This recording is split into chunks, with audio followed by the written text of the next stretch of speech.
देखिए, समझ जाए कि केस है क्या, ताकि आपको सारों को एक अल कादर यूनिवर्सिटी का केस समझ आ जाए।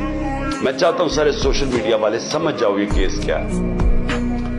केस ये है कि मैंने फैसला किया था कि मैं सीरतुल नबी के ऊपर इस मुल्क की फ्यूचर लीडरशिप डेवलप करने के लिए वहां रिसर्च करवाएं, एक यूनिवर्सिटी बनाएं अल कादर की, साथ उसमें मॉडर्न टेक्नोलॉजीज, इसमें आर्टिफिशियल इंटेलिजेंस वगैरह वो भी हम पढ़ाएं। लेकिन इसका मकसद ये था, क्योंकि वो दुनिया की तारीख के सबसे बड़े लीडर थे, फ्यूचर लीडर्स प्रोड्यूस करें पाकिस्तान, उनकी सीरत के ऊपर, उनकी क्वालिटीज के ऊपर, कि कभी हमने इसके ऊपर कोशिश नहीं की। अपने लोगों को हम दीनी बातें करते रहते हैं, उनकी दीनी साइड, लेकिन उनकी जिंदगी, उनकी जो सुन्नत है उसको अमल में लाने की कोशिश नहीं करते। तो ये मकसद था इस यूनिवर्सिटी का। इसके लिए मलिक रियाज ने कहा मैं स्पॉन्सर करता हूं इसको। ये 2000, ये याद रखें अपडेट्स, दिसंबर 2018 में ये सारी इसकी जमीन खरीदी गई। मई के अंदर मैंने इसकी ओपनिंग की, इसकी ग्राउंड ब्रेकिंग की, मई 2019 में। ये डेट्स याद रखें।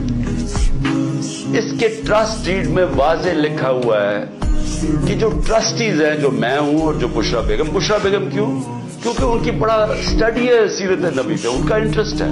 तो ऊपर ट्रस्टीज वो होते हैं जिनको किसी चीज में ट्रस्ट होता है। मसलन बच्चे कईयों के डिसेबल्ड होते हैं, वो डिसेबल्ड इंस्टीट्यूशंस में इंटरेस्टेड हो जाते हैं, यानी खैराती इदारे ऐसे चलते हैं। तो वो ट्रस्टी बन गए।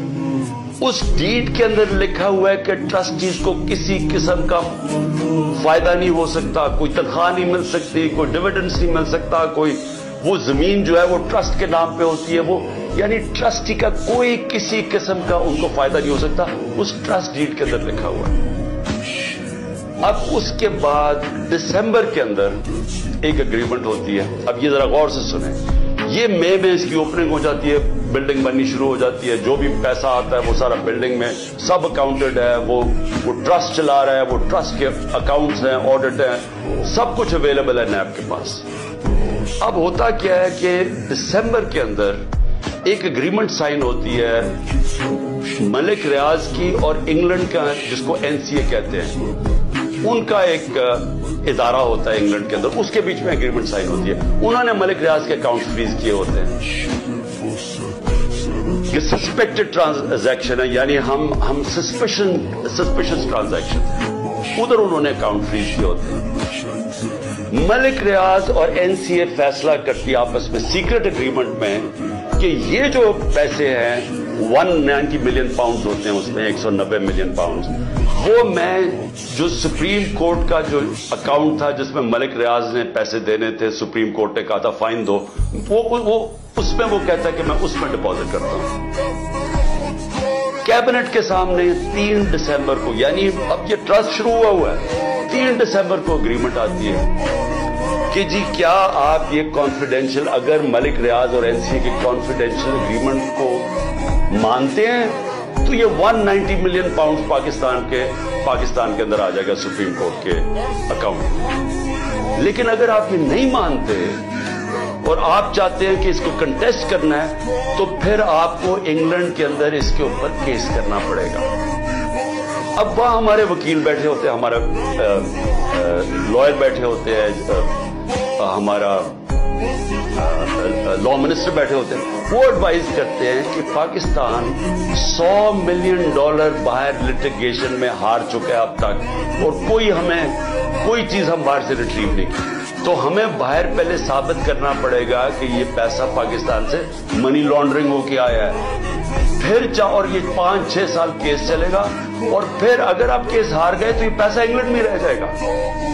ये कैबिनेट के सामने ये फैसला आया, या आप 190 मिलियन पाउंड ले लें और पाकिस्तान के सुप्रीम कोर्ट में चला जाए, और या फिर ये पैसा आप कंटेस्ट करना चाहते हैं तो केस करके इंग्लैंड में अपनी करें, और अगर आप जीत जाते हैं 5-6 साल लगेंगे, पाकिस्तान आ जाएगा, लेकिन अगर आप नहीं जीतते तो वह इंग्लैंड में रह जाएगा। ये था फैसला।